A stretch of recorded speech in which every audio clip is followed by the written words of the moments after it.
한번 따라 하실까요? 지극히 거룩한 속죄제의 예배. 지극히 거룩한 속죄제의 예배. 자, 일반적인 이 이스라엘의 5대 제사법을 이야기하고 난 다음에 다시금 그 제사를 집례하는 제사장이 각 제사를 어떻게 집례할 것인가, 다르게 얘기하면 일반 법 속에서 예배하는 저와 여러분이 또 어떻게 구체적으로 예배할 것인가를 다시 알려주고 있는 반복의 이야기가 계속되고 있습니다. 번제에 대한 이야기가 끝나고 소제에 대한 이야기가 끝나고 난 다음에 오늘 본문 말씀은 속죄제의 예배를 드리는 예배자가 속죄제의 예배의 예법 속에서 특별히 제사장을 비롯한 우리 각자의 예배자가 어떤 예배를 드려야 하느냐에 대한 이야기입니다. 속죄제라는 것은 언제 드리느냐 하면 내가 죄를 지었다라고 하는 것을 깨달았을 때 내가 자원하여 드리는 제사입니다. 이스라엘의 5대 제사는요, 의무적으로 드려야 되는 의무 제사가 있는가 하면 본인이 감동을 받거나 본인이 마음에 어떤 원하는 바를 따라서 스스로 예배를 드리는 자원제사, 의무제사와 자원제사, 의무제와 자원제로 구분되어 있습니다. 속죄제는 우리가 죄를 지었으면 당연히 회개해야 되는 것 같지만요, 내가 죄를 지었는지 모르면 드릴 수가 없습니다. 그래서 누군가가 옆에서 깨닫게 해주거나 성령님의 역사로 말미암아 내가 범죄했구나 깨달아지고 이 죄를 해결하지 않으면 안 되겠구나라고 하는 큰 믿음의 결단 속에서 스스로 자원하여 드리는 제사가 무엇이냐면 속죄제입니다. 오늘날 저와 여러분이 예배할 때 우리는 예배를 어떤 의미로 이해하십니까? 한국인들은 예배의음을 받아가려고 합니다. 드리려고 하지 않고 뭐 하려고 한다고요? 오늘도 여러분 받으러 온 거예요. 사실은 뭐 우리 하나님을 드리러 온 게 아니고, 죄송합니다, 드리러 온 사람도 있을 텐데 드리러 온 게 아니라 뭘 하고 가려고 한다고요? 받아가려고 한다. 받아가는 게 나쁜 건 아닙니다. 받아가도 됩니다. 그런데 여러분, 드리는 것이 예배인데 특별히 그 드리는 것 속에 저와 여러분이 잊어버리면 안 되는 것, 그것이 무엇이냐 하면 죄의 문제를 해결하고 우리의 연약함에 그 모든 것을 우리 주님 앞에 내려놓고 해결하고 가는 예배가 그 안에 있어야 합니다. 그래서 어떤 의미에서 보면 속죄제는 그런 예배입니다. 좀 더 속죄제를 그냥 심플하고 단순하게 이야기하면 예배 가운데 회개가 있는 예배가 속죄제의 예배입니다. 오늘날 현대인들의 예배 중에 제일 어려운 예배가 이 예배입니다. 우리는 받으러 오고요, 우리는 결단하고 헌신은 하는데 뭐는 못하느냐 하면 하나님, 내가 이런 죄를 지었습니다, 용서해 주세요, 나 참 죄인입니다, 나쁜 놈입니다. 우리는 이게 좀 어려워요. 우리 죄는 이미 다 해결했다고 우리는 생각하고 우리는 하나님 앞에 나와서 뭘 좀 받고 싶고요, 뭘 좀 내가 좀 자원하고 결단하고 막 헌신하고 새로운 걸 깨닫고 이러려고 한다는 거예요. 근데 오늘 본문에서요, 이 회개의 제사 속죄제를 뭐라고 얘기하고 있느냐 하면 이 예배가 지극히 거룩한 예배랍니다. 자, 25절 말씀을 같이 한번 읽어볼까요? 25절 시작. 아론과 그의 아들들에게 말하여 이르라. 속죄제의 규례는 이러하니라. 속죄제 제물은 지극히 거룩하니 여호와 번제물을 잡는 곳에서 그 속죄제 제물을 잡을 것이요. 레위기에 거룩하다라고 하는 말이 많이 나오는데 그 앞에 완전히 베스트, 최고의 접속사 또는 최고의 부사, 최고의 행용사를 쓰고 있는 제사는 무슨 제사밖에 없다고요? 속죄제밖에 없어요. 지극히 거룩하다. 근데 이걸 한 번만 쓰는 것이 아니라 25절 말고 몇 절에도 쓰고 있느냐 하면 29절에도 씁니다. 이게 이제 샌드위치 구조라는 걸 알 수 있어요. 24절이 서론이고요, 25절이 지극히 거룩하다라고 하고요, 29절이 또 지극히 거룩하다 하고요, 30절이 또 샌드위치 마지막에 또 하나 더 있는 그런 이야기로 구성되어 있는 거예요. 그래서 어떤 의미에서 번제라고 하는 제사가 최고의 제사고요, 또 다른 의미의 참된 예배자로 제가 지난번에는 또 우리가 소제, 감사가 참된 제사다라고 하는 이야기를 여러분에게 말씀드렸다고 한다면, 우리 하나님의 입장에서는 우리 인간이기 때문에 우리는 받은 은혜에 대하여 감격하고 예배하는 최고의 예배지만 우리 하나님은 거기서 플러스 알파를 뭘 더 거룩하다고 얘기하느냐 하면 여러분 그 안에 죄인된 우리가 우리의 죄의 문제를 해결하려고. 왜냐하면 예수님이 그의 아들이 우리의 뭘 해결하러 오신 거예요? 죄를 해결하러 오셨단 말이에요.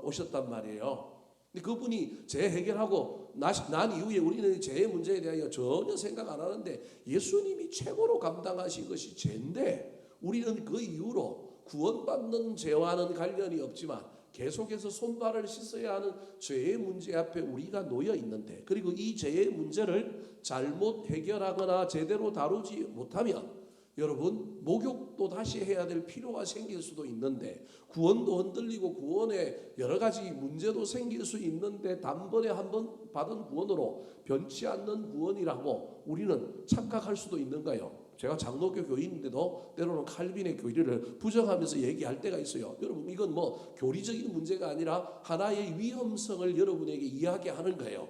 교리란 건 하나님이 만든 게 아니고 사람이 만들었기 때문에 절대적인 것은 아닙니다. 칼빈의 예정론의 단번에 구원 속에서 그 영속한 구원이 그대로 유지될 수도 있지만 여러분 결코 그렇지도 않을 수 있다는 사실을 우리는 기억해야 됩니다. 왜냐하면 저와 여러분은 그거에 너무 빠져 있어서 그냥 아무렇게나 지으면 큰일 나는 거예요. 그래서 우리의 예배 가운데 반드시 저와 여러분이 늘 기억해야 될 것은 좀 힘들고 어렵지만 하나님이 최고로 여기는 우리 인간의 입장에서 우리가 정말로 멋진 우리 인간의 입장에서 멋진 예배는 구원받은 은혜와 감격으로 기쁘게 예배하는 것.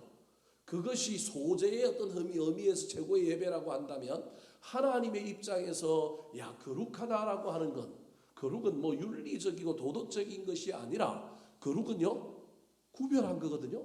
구별했다라고 하는 말은 여러분 불러내어서 에클레시아 우리를 불러내어서 교회가 되게 해줬다는 말 속에 이미 거룩이라고 하는 말이 들어있는 거예요. 그 말은 거룩이다라고 하는 말은 구별되었는데 특별히 어떤 한 단어로부터 구별됐다고 얘기하는 뭐로부터 구별된 거냐면 죄로부터 구별된다라고 하는 의미가 제일 강한 구별의 의미예요. 거룩이 꼴 여러분 죄와 관련이 있는 거예요. 그러므로 우리의 예배 가운데 놓치지 말아야 할 것 중에 하나가 힘들고 어려울지라도 매일은 할 수 없다 할지라도 저와 여러분이 절기 때만이라도 때로는 우리 인생의 큰 위기 앞에 우리 인생의 커다란 변곡점이나 결정적인 순간마다 저와 여러분은 반드시 회개라고 하는 것을 붙들고 실험을 한번 해봐야 됩니다. 근데 이게 큰 은혜가 있을 거예요. 정말입니다. 여러분 우리 인생 앞에 문제가 해결되지 않거나 큰 정말로 산과 같은 것이 있는데 이 산을 옮기려고 헌신도 하고 결단도 하고 헌금도 하고 뭐 여러 모양을 하는데도 해결되지 않는 큰 산이 있다. 여러분 그 산 앞에서 저와 여러분이 해야 할 일은요, 제가 보기엔 우리가 하나 잊어버린 게 있는데 그게 뭐냐면요, 회개가 터져 나오지 않았기 때문일 수도 있다는 사실을 기억해야 됩니다. 물론 회개하지 않아도 산이 옮겨지기도 하고 문제가 해결될 수도 있지만 그럼에도 불구하고 우리 하나님이 거룩한 예배라고 할 때 그 예배 가운데는 반드시 무엇이 있어야 되느냐 하면 바로 죄의 문제를 해결하는 속죄제의 성격을 가진 예배가 있어야 한다라고 하는 것을 기억하셨으면 좋겠습니다. 쉽지는 않습니다. 매주일 매 시간마다 내가 죄인이다 그러면 뭐 우울해질 거예요. 맨날 이 죄의 문제만 실험하고 있으면 좀 이상해질 거예요. 우리가 그냥 완전히 결벽증에 걸린 사람처럼 될 수도 있을 거예요.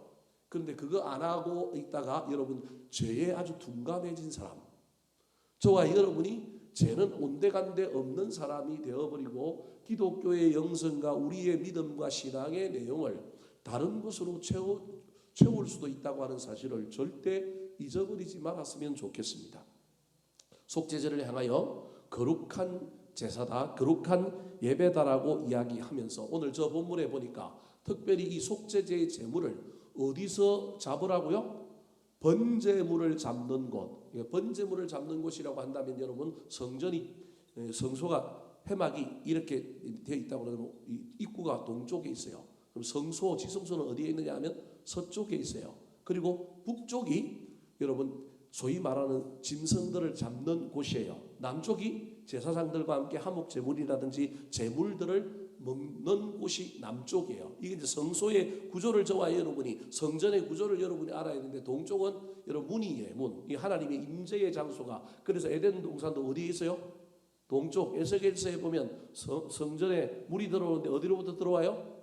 동쪽으로부터. 동쪽은 하나님의 방향인 거죠. 동쪽은 성전의 입구, 성소의 입구. 그리고 서쪽은 지성소와 성소가 있는 곳, 북쪽은 제물을 잡는 곳, 남쪽은 그 중간에 뭐 번제단하고 물두멍이 있겠지만 남쪽은 남은 제물을 먹고 거기에서 어떤 일을 하는 그런 우리로 치면 어떤 강장 그런 곳이 되는 것이라고 하는 개념을 보면 됩니다. 제가 무슨 얘기를 하려고 이 얘기를 하냐면요, 속죄 제사를 번제의 제사로 격상시켜서 얘기하고 있다라는 거예요. 그래서 속죄제에 쓰이는 제물을 잡는데 어디에서 잡느냐면 번제 제사를 드릴 때 번제물을 잡는 곳에서 그 제물도 잡아서 하나님께 드려라. 왜냐하면 번제만큼이나 속죄제도 이거 귀한 거다. 속죄는 예수 그리스도가 온 인류를 위하여 우리에게 단번에 죄를 사한 크다란 의미의 죄의 문제의 해결이라고 한다면 각 개인이 해야 될 구원과 관련은 없지만 목욕은 아니지만 목욕의 죄를 해결한 제사가 번제라고 한다면 우리 각자가 손발을 씻는 죄의 문제를 해결하는 제사가 무슨 제사냐면 속죄제다라고 하는 것을 기억하셨으면 좋겠습니다. 자, 그렇다면 오늘 본문에서 이 속죄제를 지극히 거룩한 제사 예배라고 이야기하면서 그 안에 어떤 내용들이 있기 때문에 이 속죄제가 그렇게 지극히 거룩하다고 얘기할까요? 오늘 본문을 자세히 보면 속죄제를 이야기하면서 세계의 중요한 어떤 개념들 또는 어떤 물건들을 이야기합니다. 그것이 무엇이냐면 제물을 어디에서 먹느냐, 이가 첫 번째 문제고요. 두 번째로는요, 옷에 묻은 피를 어떻게 해결할 거냐, 그리고 고기를 담고 삶았던 그릇을 어떻게 처리할 거냐, 이게 속죄제의 예배를 드리는 구석으로 딱 나와 있어요. 그러니까 제사장이 저와 여러분이란 말이에요. 제사장이 해야 될 그 속죄제를 드렸을 때 속죄제에는 여러분 남은 고기를 뭐 하는 게 있다고요? 먹는 문제가 있다라는 거예요. 속죄제에도 피가 들어가기 때문에 피가 옷에 뭐 할 수도 있다고요? 묻을 수도 있다라는 거예요. 그 이 묻은 피와 이 옷을 어떻게 처리할 것인가. 그 다음에 고기를 삶거나 고기를 처리하다 보면 그 고기를 담았는데 그 고기가 피째 있다 보니까 어떤 그릇에는 피가 흡수되어 있고 어떤 고기에는 유기그릇, 우리로 보면 뭐 청동 그릇이나 녹 그릇이나 뭐 유기 그릇 같은 경우에는 이거 피가 묻어 있어도 씻어버리면 어떻게 돼요? 깨끗해지는 그릇이 있다는 거예요. 이 그릇을 어떻게 다룰 것인가, 이게 이제 제사장의 주 임무인 거예요. 제물을 어느 것은 태우고 어떤 것은 남겼는데 남은 제물 처리를 어떻게 할 것인가. 제사장이 집례하다가 피가 묻었는데 이 피 처리를 어떻게 할 건가. 그 다음에 남은 고기를 그릇에 담았는데 그 그릇은 어떻게 처리할 것인가가 오늘 본문의 속죄제에 대한 제사장에게 요구하고 있는 예배의 내용이라는 거예요. 자, 그렇다면 오늘 본문 말씀을 통하여 저와 여러분이 이 속죄제에서 배워야 할 예배자의 자세와 태도는 무엇일까요? 첫 번째입니다. 따라하시겠습니다. 사제의 은혜와 결단이 있는 예배. 사제의 은혜와 결단이 있는 예배. 자, 26절 말씀과 30절 말씀을 화면을 보고 한번 읽어볼까요? 자, 26절과 30절입니다. 저 밑에는 30절인데 숫자가 안 바뀌었죠? 자, 같이 한번 읽어보겠습니다. 시작. 죄를 위하여 제사 드리는 제사장이 그것을 먹되 곧 회막들 거룩한 곳에서 먹을 것이며 그러나 피를 가지고 회막에 들어가 성소에서 속죄하게 한 속죄 제물의 고기는 먹지 못할지니 불사를지니라. 자, 보십시오. 속죄제를 드릴 때 반드시 고기를 사용했는데 그 고기를 어떤 건 남겨서 누가 먹어요? 제사장이 먹었어요. 근데 어떤 고기는 안 먹고 전부 다 어떻게 했어요? 불살을 났다라는 거예요. 어떤 고기는 먹고 어떤 고기는 안 먹는가? 왜 그렇게 하는가? 그리고 이게 오늘날 살아가는 우리에게는 어떤 의미가 있는가라는 거예요. 속죄제는 다양한 대상에 따라서 예배를 드리는 것이 조금씩 달랐고 제물도 달랐습니다. 예를 들 같으면 제사장은 뭘 드려야 되느냐 하면 소를 드려야 됩니다. 소. 그 다음에 여러분 전체 회중을 대표하여 드리는 제. 그러니까 예배를 집전하고 지도자인 제사장이 자기 개인이 잘못했음으로 말미암아 그 개인도 회개해야 되지만 공동체 전체가 집단적으로 뭔가를 잘못한 일도 있을 수 있는 거예요. 그래서 공동체 전체, 회중 전체가 회개할 때는 또 뭘 드려야 돼요. 그 다음에 각 지파의 족장들이 잘못했을 때, 그리고 그 지파 이하에 있는 회중들, 일반 백성들이 잘못했을 때, 이 속죄제가 4개의 단계로 나눠져 있어요. 처음 듣는 것 같죠? 이미 5장에서 우리가 다 했단 말이에요.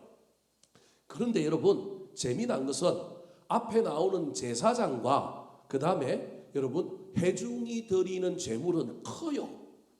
클 뿐만 아니라 이들의 제물을 잡고 난 다음에 피를 어떻게 하느냐 하면요, 피를 성소의 휘장에 뿌리는 게 있고요, 성소 안에 있는 분향단이라고 하는 것이 있어요. 분향단의 뿔에 피를 바르기도 하고요. 그 다음에 어디에 하느냐 하면 번제단 주변에 쏟기도 하고요. 번제단은 어디에 있냐면 뜰에 있어요. 뜰에. 아까 분향단은 어디에 있느냐 하면 성소 안에 있어요.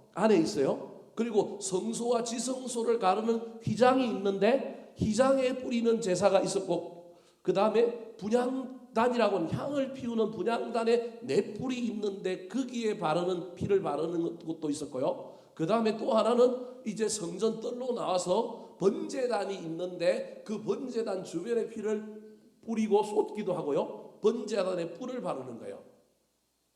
그래서 4개 계층이 드리는 제사 중에 제사장과 그 다음에 회중이 드렸던 그 고기의 그 제물의 피는 어디 가서 다 해결을 했느냐 하면 성소에 가서 지성소와 성소를 나누는 휘장에 뿌린 거예요. 이건 제사장이 자기가 죄가 생각나서 그 죄 때문에 속죄제를 할 때는 휘장에 뿌리는 거예요. 왜? 대제사장은 1년에 한 번 어디를 들어가야 돼요? 그 휘장을 열고 지성소에 들어가야 되는 거예요. 그래서 내가 회개했습니다라고 하는 의미로 어디다 뿌리는 거예요?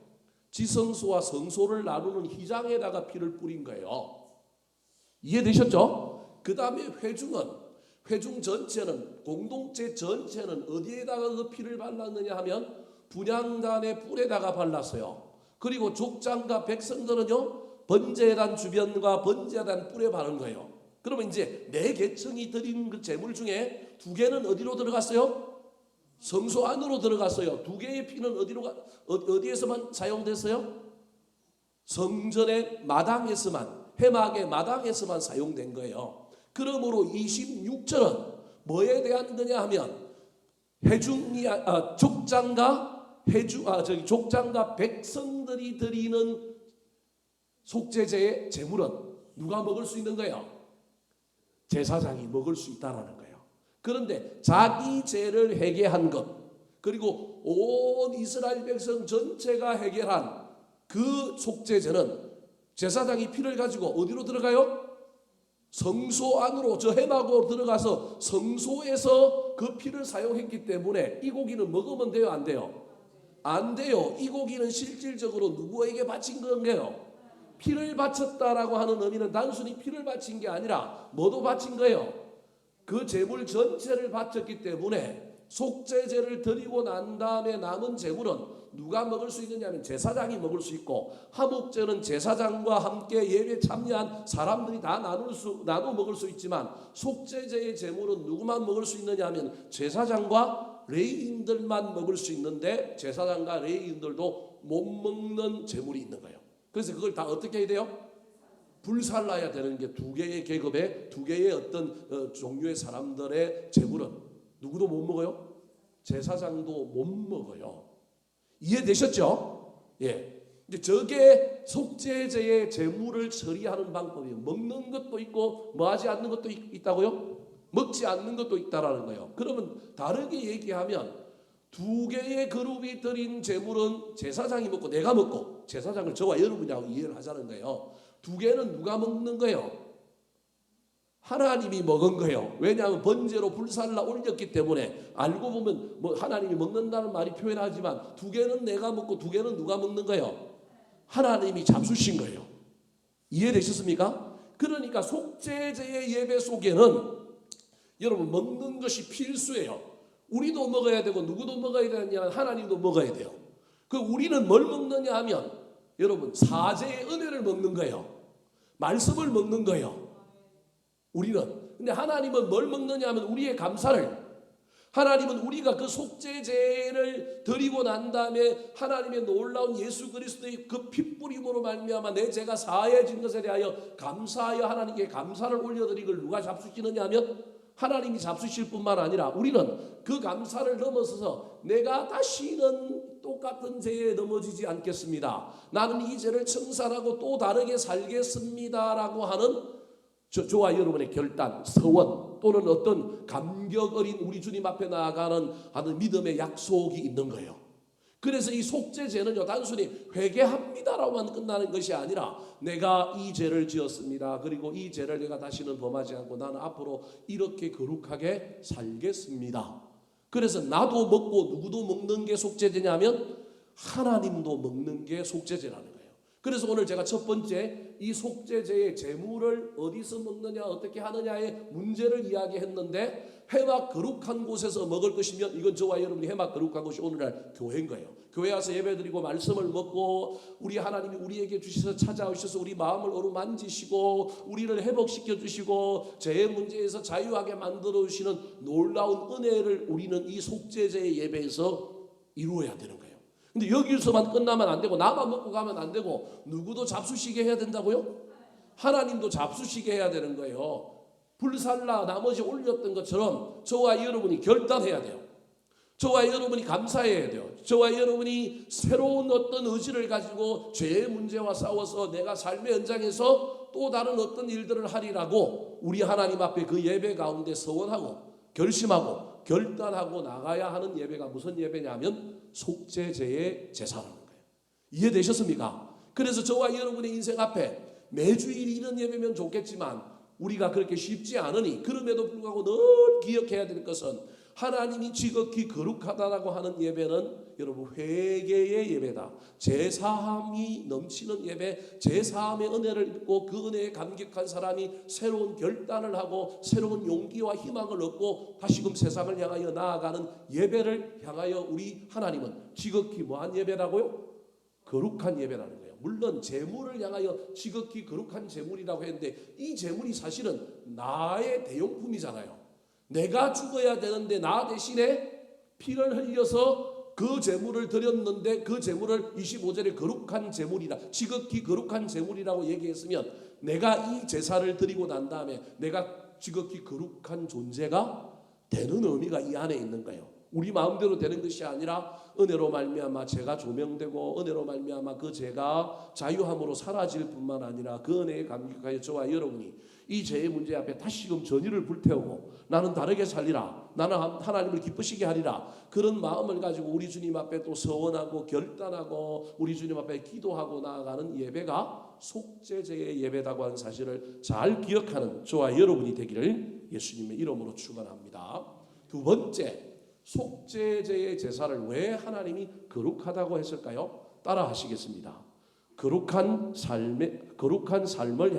삶을 향해 열망하는 예배. 거룩한 삶을 향해 열망하는 교회. 자, 두 번째로는요. 자, 물론 첫 번째도 죄 사함의 은총을 입은 자가 이 죄의 문제를 내가 어떻게 해결하고 내가 다시 같은 죄에 넘어지지 않겠다고 결단함으로 말미암아 이미 삶에 대한 이야기가 들어있지만 두 번째 이야기는 뭐와 관련이 있느냐 하면 옷에 묻은 피를 해결하는 문제와 관련이 있습니다. 자, 27절 말씀을 같이 한번 읽어볼까요? 시작. 그 고기에 접촉하는 모든 자는 거룩할 것이며 그 피가 어떤 옷에든지 묻었으면 묻은 그것을 거룩한 곡에서 빠을 것이요. 자, 그 고기에 접촉하는 모든 자는 거룩하다. 이 말은 하나님께 드려진 속죄제의 제물을 만지는 자는 다 뭐하다고요?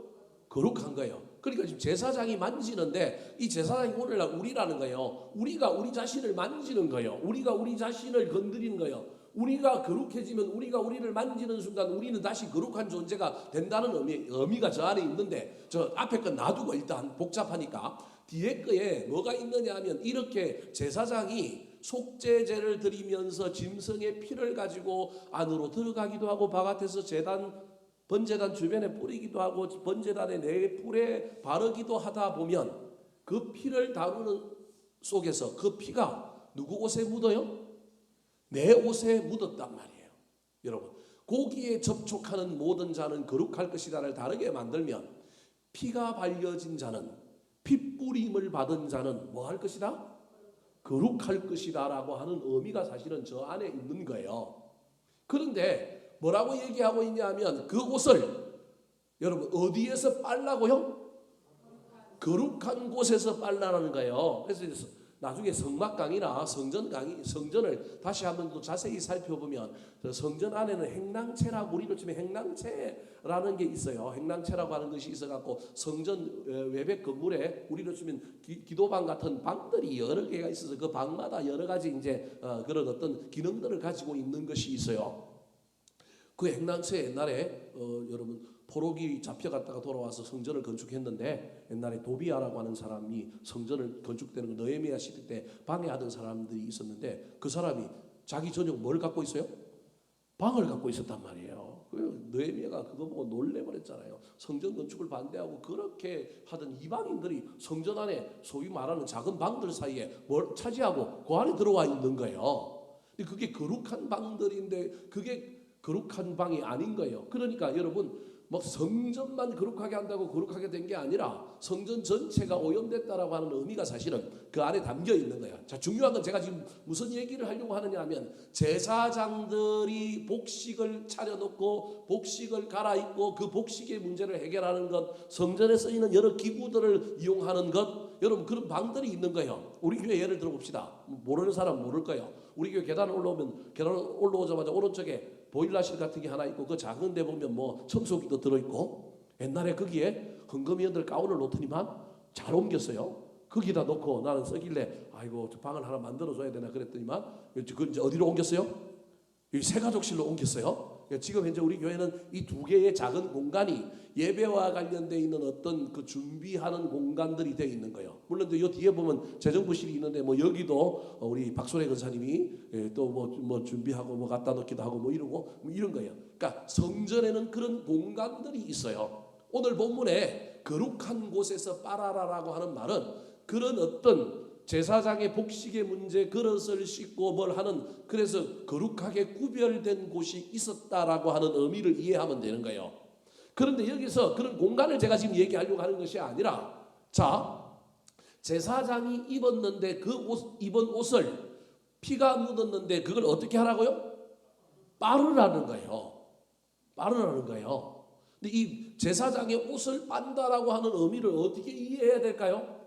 옷을 빨았다라고 하는 의미는 이 옷이 어디에서만 쓰이는 거냐 하면 성전 안에서만 하나님께 예배하고 제사할 때만 쓰이는 옷인데 그 옷에 피가 묻어서 더럽다는 의미가 아니라 여러분 여기에 핏뿌림이 있는 건 은혜잖아요. 은혜잖아요. 그런데 이 은혜에 피가 묻었다고 이 피를 안 빨고 영광스럽게 가지고 있을 수도 있지만 지금 뭐라고 얘기하냐면 비록 그게 은혜의 옷이라 할지라도 그 옷은 뭐라고요? 빨아라는 거예요. 그럼 다르게 얘기하면 어떤 의미예요? 다음에 또 뭐가 묻어야 된다는 거예요? 피가 묻어야 된다는 거예요. 어제 은혜 받았다고 오늘 은혜 안 받으면 어제 핏뿌림을 받았다고 오늘 핏뿌림을 안 받으면 어떻게 될까요? 지난주에 교회 와서 내가 은혜를 받음으로 말미암아 예수 그리스도의 피가 뿌려진 옷이 우리한테 있어. 영광스럽잖아요. 자랑스럽잖아요. 근데 그 옷을 여러분 그대로 있다가 그 다음날 입었어요. 그리고 나는 피를 안 뿌렸는데도 불구하고 나는 내 옷에 뭐가 뿌려져 있어요? 피가 뿌려져 있어요. 예배를 제대로 안 드려도 돼. 나는 이미 뭐가 뿌려져 있으니까 피가 뿌려져 있으니까 첫 번째로는 이런 의미가 있을 수 있다는 거예요. 또 다른 하나는 그 옷을 입고 새 속으로 뭐 하지 말라고요? 나가지 말라라고 하는 두 번째 의미가 이 안에 있는 거예요. 그러니까 여러분 은혜는 어디서 받아야 되냐면 은혜 받는 공간에서 받아야 되고 예수 그리스도의 보혈의 그 능력은요 여러분 예배하는 자 교회 안에서 정말로 그 거룩한 장소에서 하나님을 바라보는 자에게 그게 임하는 어떤 그것이지 그것이 세속에 가서 그 피가 더럽혀지고 아무나 있는 곳에 가서 그 피가 통용되는 것 우리 하나님이 원하신다 원하지 않는다 원하지 않는다라고 하는 말이 있는 거예요. 그러므로 요 옷에 피를 씻었다라고 하는 의미는 나는 내일 또 다음 주에 또 나는 이 놀라운 핏뿌림에 뭘 받겠다고요? 은혜를 받겠습니다라고 하는 의미가 있을 뿐만 아니라 그리고 난 다음에 이 옷을 빠는 이 놀라운 이야기를 통하여 여러분 따지고 보면 이 옷은 어디에서만 입는 옷이에요? 예배당에서만 입는 옷이에요. 성전에서만 입는 옷이란 말이에요. 나는 어디 가서 세상에 나가서는 무슨 옷을 입을 거예요? 다른 옷을 입을 거예요. 이 옷은 하나님을 섬기는 데만 입는 옷이에요. 그리고 이 옷에 피가 뿌려져 있었어요. 근데 이 옷을 입고 내가 세상으로 나가면 난 예수 그리스도의 보혈의 능력으로 나가 주님과 함께 간다. 이런 의미로도 해석할 수 있겠지만 우리 주님은 그건 아니라는 거예요. 예수 그리스도의 피가 뿌려진 옷을 씻는 이야기 속에서 이런 의미가 있는 거예요. 뭐도 함께 씻으라? 죄도 함께 씻으라. 예수 그리스도의 보혈로 죄를 씻는 것이다. 다르게 얘기하면 예배당에서는 매일매일 어제 받은 은혜로 오늘을 사는 것이 아니라 오늘 핏뿌림의 은혜를 받을 뿐만 아니라 그 핏뿌림의 은혜가 무엇을 씻는다? 죄를 씻는다. 그래서 저와 여러분은 주일날 또는 어떤 예배를 드릴 때 우리의 예배는 뭐 하는 예배여야 되냐면 씻는 예배여야 되는 거예요. 씻는 예배라고 하는 이 의미 속에는 씻어진 채로 나는 다시금 삶의 현장에 나가서 그 놀라운 은혜로 다시금 삶을 거룩하게 만들어 보겠다라고 하는 결단의 의미가 있는 거예요. 물론 내가 그 옷을 입고 나가는 건 아닙니다. 그 옷은 이 예배당 안에서만 입는 옷이지만 그 옷은 내일 또 옷을 입고 다음 주에 또 옷을 입고 또 예수 그리스도의 핏뿌림의 은혜를 받겠다라고 하는 의미로 어제 받은 은혜로 오늘 받은 것처럼 나는 가장하지 않고 여전히 흰옷 입고 나아가서 오늘도 핏뿌림을 받은 그 놀라운 역사를 이어가겠다라고 하는 의미 성전 안에서 또 다른 하나는 다음 주에 그 옷을 입기를 준비하면서 이 옷을 신는 행위를 통하여 예배당 밖에서의 삶을 내가 거룩하게 살겠다라고 하는 마음으로 이 옷을 신는 거예요. 그래서 이 옷을 신는 건 두 가지 의미가 있는 거예요. 하나는 성전에서 다음 주에 이 옷 입고 다시 핏뿌림을 받는 은혜를 누리겠다라고 하는 의미고 내가 이 핏뿌림을 받는 은혜를 누리는 것은 삶의 현장에서 이 예수 그리스도의 보혈의 공로 의지하여 세상에서의 문화와 세속의 죄와 싸움에서 나는 거룩한 존재로 살아보겠다라고 하는 열망과 결단을 이 시슴 속에서 다시 하는 의미라는 거예요. 여러분 예배는 그러므로 예수 그리스도의 보혈이 발려져야 되고요. 예배는요 반드시 우리의 죄악이 씻어져야 하는 예배여야 한다는 사실을 기억하셨으면 좋겠습니다. 왜 보혈이 발려졌습니까? 보혈이 발려짐으로 말미암아 저와 여러분이 세속에서 이길 힘을 예수 그리스도의 보혈의 능력을 힘입고 나아가겠다는 거고요. 여러분 그 보혈이 발린 옷을 빠는 이야기를 통하여 여러분 죄의 문제도 다시금 또 해결하여 우리가 다시금 세상에 나가서 거룩하게 신실하게 살아보겠다라고 하는 결단하는 의미로 오늘날 저와 여러분이 해석할 수 있다는 사실을 기억하셔서 나의 예배는 여러분 핏뿌림의 보혈의 은혜가 있는가? 나의 예배는 씻음의 놀라운 의식이 있는가? 그래서 우리 예배 가운데는 두 가지가 있어야 되는데 하나는 핏뿌림, 하나는 뭐라고요? 씻는 것. 그것의 궁극적인 목적은 이 안에서 하나님께 예배를 얼마나 잘 드리느냐에 관한 1차적인 문제지만 최종적인 궁극적인 목적은 우리의 삶의 모든 목적은 이곳에서 이루어지는 것도 있지만 궁극적인 목적은 내가 어디 가서 사는 거예요? 세상에서 하나님께 예배하는 것처럼 세상에서 다시금 거룩하게 살아내는 것이 예배의 진짜 목적이다. 그래서 이 예배 가운데 핏뿌림의 은혜로 말미암아 내가 우리 하나님의 놀라운 그 예수 그리스도의 보혈의 능력을 입을 뿐만 아니라 죄는 씻어서 세상에 나가서 다시금 담대하게 거룩한 삶을 살리라 결단하고 열망하는 저와 여러분이 되기를 예수님의 이름으로 축원합니다. 세 번째입니다. 속죄제의 제사가 우리에게 주는 교훈은 무엇일까요? 따라 하시겠습니다. 예수 중심의 삶을 결단하는 예배. 예수 중심의 삶을 결단하는 자, 예배. 세 번째 문제는 그릇의 문제입니다. 아까는 재물의 문제, 두 번째로는 옷에 뿌려진 피의 문제가 속죄제의 가장 중요한 내용이었는데, 마지막 중요한 내용이 무엇이냐면 고기, 피가 뚝뚝뚝 떨어지는 고기를 담았던 그릇의 처리에 대한 이야기입니다. 자, 28절 말씀 같이 한번 읽어볼까요? 28절 시작. 그 고기를 토기에 삶았으면 그 그릇을 깨뜨릴 것이요 유기에 삶았으면 그 그릇을 닦고 물에 씻을 것이며. 자, 토기, 흙으로 만든 그릇에 고기를 넣고 삶았으면 그 그릇은 나중에 한 번만 쓰고 뭐 하라고요? 깨뜨려라는 거예요. 그런데 유기에 삶았으면, 우리로 치면 백자 또는 청동, 항동 그런 그릇이면 이건 재사용이 가능하다. 뭘 하기만 하면? 씻기만 하면. 여러분, 그럼 어떤 그릇이 더 좋아요? 가성비나 자원의 효율적인 측면에 의하면 무슨 그릇이 훨씬 더 좋아요? 유기 그릇이 훨씬 더 좋잖아요. 그러면 저 이야기 속에서 하나님이 지금 이야기하고 있는 건 흙그릇 쓰지 말고 무슨 그릇 쓰라는 얘기로 우리는 이해하느냐 하면 유기 그릇 쓰라는 얘기로 이해할 수 있는 거예요. 근데 성경을 잘 보면요, 여러분, 하나님의 이야기는요, 무슨 그릇이냐가 중요한 게 아니라 그 그릇 안에 담겨 있는 내용에 대한 이야기를 하고 있는 거예요. 어떤 의미에서 좀 더 자세히 들어가 보면 하나님은, 여러분, 예배라고 하는 건 좀 비효율적이고 좀 낭비인 것 같지만 그 그릇 하나는 오로지 누구만을 담고 누구만을 위하여 쓰여진 그릇이 되기를 원한다고요? 말이 좀 이상합니까, 여러분?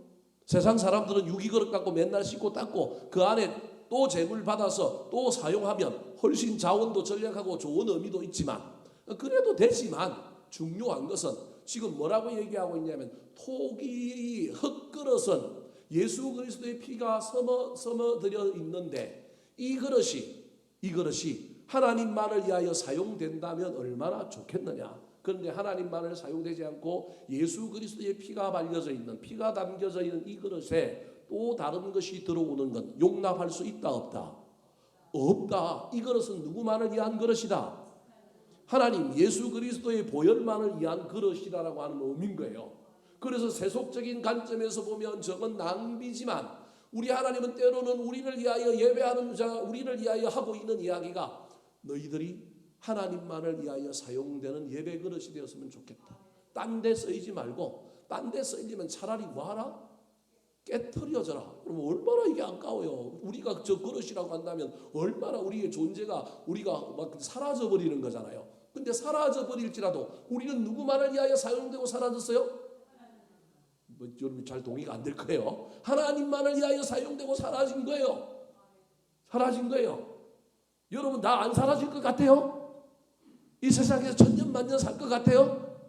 우리가 유기그릇으로 살지만 지금 얘기는 유기그릇으로 살아라 토기만으로 살아라는 얘기가 아니라 여러분 우리 삶에 누구만 담으라는 얘기예요. 하나님만 담아라. 저 토기 그릇이 나중에 또 쓰였는데 또 보혈을 담기만 하면 깨트릴 필요가 있어요 없어요? 없어요. 그런데 저 그릇이 보혈을 달고 삶은 고기만을 담아내는 것이 아니라 다른 데 혹시 쓰인다면 저건 뭐 하라고요? 깨트려라. 그래서 저 이야기 속에는 깨트리라는 얘기가 아니라 그 그릇 안에 오로지 예수 그리스도의 보혈, 예수만 담겨라, 하나님만 담겨라라고 하는 강조점이 들어있는 것입니다. 다르게 얘기하면 여러분 속죄제의 제사를 드리고 난 저와 여러분이 그 예사를 드리고 난 다음에 우리의 삶의 중심에는 누구만 있어야 돼요? 하나님, 예수님, 예수 중심, 그 이야기를 지금 하고 있는 거예요. 그래서 유기그릇을 나쁘다고 얘기하거나 유기그릇이 틀렸다는 얘기가 아니라 강조점은 무엇이냐 하면 오로지 그 그릇에 저와 여러분의 인생이라고 하는 인생에는 예수 그리스도의 보혈만 담겨 있어야 되고 그 인생에는 주님의 이야기가 있어야 한다. 세속주의 들어오면 안 되고 혼합주의 들어오면 안 된다라고 하는 의미가 있는 거예요. 차라리 그럴 바에야 뭐 하는 게 낫다?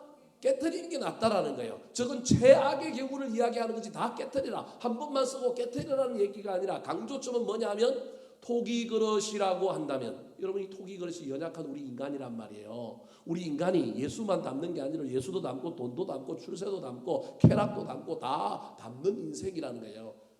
우리는 유기 그릇이 아니에요. 저와 여러분이. 난 유기 그릇입니다. 그런 사람 있을 수 있는지 모르겠지만 여러분 저 토기 그릇에 대한 이야기가 알고 보면 우리 인생을 얘기하는 거예요. 우리 인간을 얘기하고 있는 거예요. 우리 인간이 토기라니까요. 그래서 여러분 이사야서나 예레미야에 보면 토기장의 비유가 나오잖아요. 그죠? 우리가 토기장이란 말이에요. 토기장이가 만든 그릇이란 말이에요. 근데 그 그릇은 연약하지만 그럼에도 불구하고 그 그릇은 예수만 닮으면 깨끗한 그릇. 우리 주님은 무슨 그릇을 원하냐면 여러 개를 담는 그릇이 아니라 깨끗한 그릇은 청소를 잘해야 깨끗한 그릇인데요. 여러분 영적으로 깨끗한 그릇은요 청소 안 해도 돼요. 누구만 있으면 돼요? 예, 하나만 담으면 돼요. 그분만 계속 담겨 있으면 깨끗한 그릇인 거예요. 어렵죠? 예배 드리고 갔는데 실컷 예배 드리고 갔는데 예배 끝나고 난 다음에 예수님은 온 데간 데 없어. 예배 끝나고 돌아갔는데 내 안에 주님이 안 담겨 있어. 이게 문제라는 거예요. 그래서 여러분 예배 안에 들어왔을 때는 죄의 문제를 해결하고 은혜 받고 저와 여러분 삶을 향하여 결단하여 나아갈 뿐만 아니라 또 우리의 예배 가운데는 여러분 핏부림의 능력도 임해야 될 뿐만 아니라 삶의 제약들을 깨끗이 씻고 나갈 뿐만 아니라 반드시 우리 예배의 중심에 그 예배의 결과 나의 삶의 중심에 내가 누굴 주인으로 모시고 나가야 돼요? 하나님과 예수 그리스도를 내 안에 모시고 나아가야 된다. 예수 안 모시면 나는 큰일 난다. 유기 그릇은 씻으면 깨끗해서 주님 모셔도 우리 주님을 더럽히지 않지만 나는 토기 그릇인데 나는 이 토기 그릇 안에 예수 그리스도의 보혈이 들어와 있다가 세석에 나가서 세속주의와 죄가 있는데 또다시 여기 예수님을 모시려니 예수님이 내 안에 임한다 못 임한다? 못 임한다. 죄가 있는 곳이니까 토기 그릇은 그런 연약함이 있다. 그러므로 우리의 연약함을 알고 죄의 문제와 싸워서 우리는 늘 거룩한 상태로 있어서 누구만을 모시려고? 주님만을 모시려고 애를 써야 된다. 그 말은 예배 드리고 나갈 때부터 누구 모시고 나가면 돼요. 하나님 모시고 나가서 다른 게 못 들어오게 하고 주님이 주인이면 여러분 이 그릇은 그냥 깨끗한 그릇인 거예요. 토기 그릇이냐 유기 그릇이냐의 문제가 아니라 그 안에 누가 있느냐는 문제인 거예요. 그래서 오늘 본문의 이야기는 여러분 유기 그릇은 그릇 자체가 깨끗하고 뭘 담아도 되는 그릇이지만 그래서 그 안에 아무것도 들어있지 않아서 깨끗하게 씻기만 하면 보혈을 또 담아도 다른 걸 담았을지라도 다시 씻고 나면 그 유기 그릇은 또 다른 것도 담을 수 있고 보혈도 담을 수 있지만 그래서 참 장점이 많은 그릇이긴 하지만 신앙인들 가운데 이 유기 그릇과 같은 존재도 있지만 여러분 우리는 필연적으로 어떤 그릇이라고요? 토기 그릇이라는 거예요. 이 토기 그릇은 스며들고 연약한 그릇이기 때문에 우리는요 은혜만 기쁨만 예수 그리스도의 복음만 우리 주님만 담으려고 노력하는 그릇이 되어야 한다. 예배 끝나고 나면 우리 예배 가운데 우리의 삶의 현장 가운데 누가 살아있는지 내 의가 살아있는지 다른 것이 살아있는지 잘 살펴보는 저와 여러분이 되기를 예수님의 이름으로 축원합니다. 한번 따라 하실까요? 지극히 거룩한 속죄제의 예배 사제의 은혜와 결단이 있는 예배 거룩한 삶을 향해 열망하는 예배 예수 중심의 삶을 결단하는 예배